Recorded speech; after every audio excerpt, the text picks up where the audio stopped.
फूलन और अम्बेडकरवादी हैं, संघर्षों के आदी हैं। चाहे ईंट से ईंट हमें बजाना पड़ जाए, हम लोग रहेंगे, साथ रहेंगे, चाहे हमें अपना जान को न्यौछावर करना पड़े।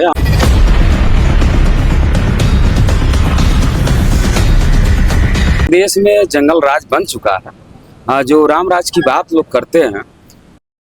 जी, ये अपना परिचय थोड़ा बताइए। आज आप सोने बिंद के समर्थन में आप धरने प्रदर्शन पर बैठे हैं, क्या कुछ कहें? देखिए, मेरा नाम इंजीनियर अतुल निषाद और रहने वाला ज़िला कुशीनगर से आया हूँ। तीसरा दिन हमारा धरना हो गया है और समर्थन दिए हुए, और हम लोग बैठे हुए समाज के साथ खड़े। पार्टी विशेष रूप से न किसी संगठन के विशेष रूप से दिया गया है, और हमारा परिवार हम खड़े हैं। एक छोटा सा संगठन अपना भी चलाते हैं जिसका नाम फूलन आर्मी, माँ वीरांगना फूलन देवी के नाम से हमने बनाया है उस संगठन। और समाज की जहाँ विसंगति आती है वहाँ पर जाके बैठा जाता है और समाज बीच में रहा जाता है। क्या कहेंगे, इस प्रकार से लगातार लगभग 51-52 दिन हो गए इस मामले को घटित हुए, लेकिन अभी तक बहन सोम्या जो है इस प्रकार से न्याय के लिए दर दर भटक रही है। लखनऊ से लेकर तमाम जनपदों को उन्होंने भ्रमण किया, लेकिन न्याय की उम्मीद उनको नहीं दिखाई दे रही है। क्या कहेंगे? देखिए, इस प्रदेश में और इस देश में जंगल राज बन चुका है। जो राम राज की बात लोग करते हैं, हर वर्ग, चाहे गरीब गुरुआ किसान मजदूर शोषित वंचित समाज हो, सभी परेशान है। हर चाहे हो, चाहे पिछड़ा हो, चाहे दलित हो, ए टू जेड सभी परेशान है। जो गरीब है, गरीब की कहीं बातें सुनी नहीं जाती। आज जब इस प्रदेश के अजय सिंह बिष्ट उर्फ योगी आदित्यनाथ का ही परिवार जब सुरक्षित नहीं रहा, एक बेटी जिसके साथ दुर्व्यवहार किया गया जो कुलदीप सिंह सेंगर ने किया था, क्या उसके साथ भी ये पार्टियां खड़ी रही, तो कहाँ लगता कि हमारे समाज के लिए, ये हमारे लोगों के साथ, गरीब गुरुआ किसान मजदूर शोषित वंचित के साथ ये खड़े रहेंगे? कतई नहीं खड़े रहेंगे। ऐसा होता तो किए होते। और देखिए, एक देश में पहली बार एक जजमेंट आया है, और हाई कोर्ट इलाहाबाद, मैं धन्यवाद देना चाहता हूँ। आज तक किसी 302 में ऐसी राहत किसी को नहीं मिली है। जो एक्यूज्ड है, जिनके ऊपर आरोप है, उनको राहत मिली है हाईकोर्ट से। अरे, हाईकोर्ट से 60 दिन का राहत दिया गया। ये पूरे देश का एक इतिहास लिखा गया, नया अध्याय लिखा गया संविधान में कि आप मर्डर ही हो सकते, कुछ भी हो सकते, आपको हम देंगे, और हमारे अधिकारी, हमारे मंत्री काम करेंगे, आपको देश ले जाके बेल करा के बाहर घुमाएंगे, और जब कहेंगे तब किसी तो को फायरिंग कर देना। आखिर वो आज नतीजा जो 3 साल पहले घटी थी 2023 में 6 अप्रैल को, शायद उस समय यहाँ के जिलाधिकारी, ये सवाल खड़ा होती है यहाँ के जिलाधिकारी को, यहाँ के एसएसपी महोदय के कि जिला कप्तान के कहाँ थे, सोए थे उस समय जब हमारे माँ बाप, मेरे बाप का, मेरे बड़े बुजुर्ग पिता का भी और मेरे भाई का जब पैर तोड़ा गया और रात डाले गए, उस समय ये लोग खड़े होते हैं, तो शायद हमारा समाज एक होनहार लड़का, एक बच्चा नहीं खोता, शायद हमारी बहन एक भाई नहीं खोती। आज उसी का देन है कि प्रदेश में कह रहे हैं कि अब हमारी जान को, परिवार की जान को नहीं होने, जो भी साथ में उनके ऊपर भी खतरा है। ऐसा नहीं है कि मीडिया में होता, आपको भी बता दें कि ये ना समझे जो यहाँ पर बैठे हैं वही असुरक्षित हैं। आप भी असुरक्षित हो सकते हैं। जो इस समय की परिवेश चल रही है, पहले लोग राजनीति करते थे तो मतभेद करते थे, एक दूसरे का विचारधारा का अंतर होता था, मगर अब मनभेद हो गया, एक दूसरे का दुश्मनी हो गया। या किसी के गांव में सुनेंगे किसी के यहाँ ब्याह शादी या संस्कृति प्रोग्राम में कोई लफड़ा कर देता तो लोग कहते थे छोड़ा हटा इसको, बड़ा गंदा आदमी है, किनारे करो इसको।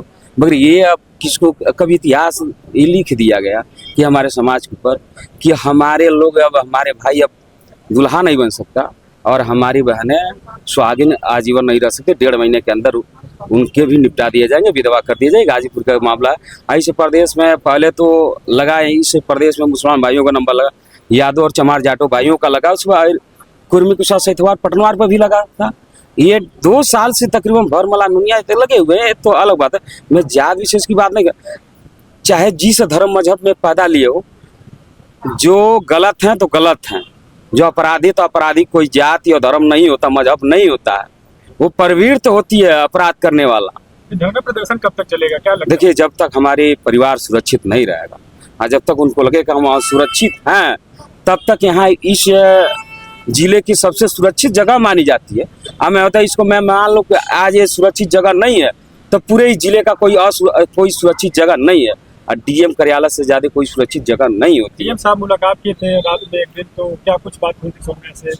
थे आप लोग? देखिए वार्ता तो बहन से हमारी पता चला कि ये लोग करते हैं, जो ये करते रहे लोग, मगर ये आश्वासन डीएम ने शायद हमारे समाज को, हमारी बहन को, हमारे परिवार को, ये जो नींद की गोली होती, मीठी गोलियां, उसको दे दे सुलाया रहा। जो इनको तत्काल 50 दिन से बेसी मामला होगा तो इनको उठाकर डिमांड कर देना चाहिए। आपका काम यही था कि कोर्ट तक पहुंचा दिए होते। अरे नहीं को इनकाउंटर कर सकते, कोर्ट तक तो पहुंचा सकते थे, तो आपको पहुंचाने का प्रक्रिया थी, तो ठीक है। मगर ये भी जवाब नहीं देंगे, क्यों? इनके भी हाथ बंधे हुए हैं इन लोगों के। और जब मुख्यमंत्री ही कह दे, वो जब कुछ कहे तो मीडिया में तो बाइट चल ही रही है, जब मुख्यमंत्री ही डांटना पड़, आज जो कि असंवैधानिक अधिकार है। लोग कह रहे हैं सौम्या राजनीति कर रहे हैं, राजनीतिक पार्टियों के चक्कर में पड़ गई हैं। ये बताइए, किसी की भाई चला जाए दुनिया में, जिसका नया जीवन स्टार्ट होने वाला है, और उसके लिए न्याय मांगे तो उस बहन वो राजनीति कर रही है। या मैं पूछना चाहता हूँ, जो कह रहे हैं और उनके घर में घटना घटे और न मांगे तो मांगना चालू कर दो, उसको कल पूछा जाए क्या राजनीति कर रहे थे, कैसा लगेगा आपको? ये मानवता नाम की कोई चीज बची है कि नहीं बची है दुनिया में? अभी देखिए तो हमारी बहन तो सौम्या के ऊपर तो जान का खतरा है ही है, और उसके बड़े पिता के लड़के के ऊपर भी खतरा आ चुका है भाई। सोशल मीडिया पर आ रहा है जान से मारने की धमकी। आखिर कर क्या रहा है प्रशासन, कर क्या रहा है? या एलाऊ यहाँ नहीं काम करती है, या जिले में एलाऊ नहीं है, या प्रदेश में एलाऊ नहीं है? इनके एलिजेंट ब्यूरो है कहाँ? या हमने तनखैया अधिकारी बनाकर बैठाया है कि बस जाओ और ऑफिस में, एसपी के ऑफिस में को कोना है, वहाँ पर सो के खा के चले आना, फिर से सो के। या मंत्रियों का जब आ रहा है तो प्रोटोकॉल बताना कि सुरक्षित जगह कहाँ है, उनका मीटिंग कहाँ कराना है, या किस रूट से उनको निकालना। इसके लिए अलाउ हमने नहीं रखा। इस हर गरीब गुरुआ किसान मजदूर शोषित वंचित समाज के सुरक्षा के लिए हमने अलाउ रखा है। इनके अलाउ एलिजेंट ब्यूरो क्या है? अगले सवालों का आप लोग कब तक साथ रहेंगे, और सौम्या को क्या लगता है न्याय मिल जाएगा इससे? देखिए बाबा साहब ने हमें जानवर से इंसान बनने को राह दिया, जिसका नाम है भारत का संविधान। हमें संविधान पे भरोसा है। और ये भी बात मैं कह दूं, हम लोग फूलन को मानने वाले हैं, माँ वीरांगना फूलन देवी को मानने वाले हैं। फूलन और अम्बेडकरवादी हैं, संघर्षों के आदी हैं, चाहे ईंट से ईंट हमें बजाना पड़ जाए, हम लोग रहेंगे, साथ रहेंगे, चाहे हमें अपना जान को न्यौछावर करना पड़े। हमें भी 300 किलोमीटर से दूर से हैं। ऐसा नहीं है कि हम खतरों से नहीं चलते, खतरों से हम भी चलते हैं, आए दिन चलते हैं, कोई दिक्कत नहीं। जब तक प्रकृति हमें नहीं चाहेगी तब तक कोई हमारा बाल बाका नहीं हो सकता। और जो हम लोग से मदद हो सकती है, हम लोग अपने बहन के साथ खड़े हैं एक स्तंभ के रूप में।